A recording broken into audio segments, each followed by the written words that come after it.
अरे वाह, कितनी अच्छी बात है। मुझे कितना बड़ा घर मिला है। यहाँ 100 कमरे हैं, इतनी बड़ी रसोई है और बाहर से देखने में तो ये किसी महल से भी ज्यादा बड़ा लगता है। मेरे तो भाग खुल गए। शिवानी खुद से ही ऐसे बोल बोलकर खुश हो रही थी। शिवानी एक गरीब लड़की थी जिसकी शादी एक अमीर 100 कमरों के ससुराल में हुई थी। आज उसकी पहली रसोई थी। शिवानी ने ऐसे ही फूले न समाते हुए खाना बनाया और कुछ देर बाद वाह, मेरी गर्मा गर्म गोभी मटर आलू के पराठे और मेथी मटर मलाई तो बन गए। अब जल्दी से इस खाने को टेबल पर लगाकर सभी को बुला लेती हूँ।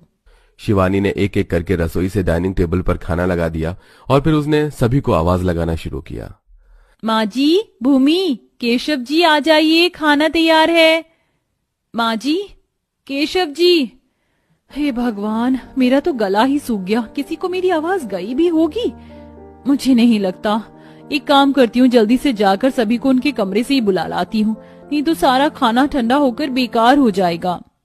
शिवानी खाना बनाकर सभी को उनके कमरों से लेने चली गई, लेकिन थक गई। मुझे तो याद भी नहीं है कि सभी कौन से कमरे में हैं। ये भगवान, मैं अब उन्हें कहाँ ढूंढूं? शिवानी एक के बाद दूसरे कमरे में जाती, दूसरे के बाद वो फिर से पहले में ही कंफ्यूज होकर आ जाती और ऐसे ही वो 100 कमरों में बुरी तरह भटक चुकी थी। अरे नहीं, मैं तो फिर से इसी गुलाबी कमरे के अंदर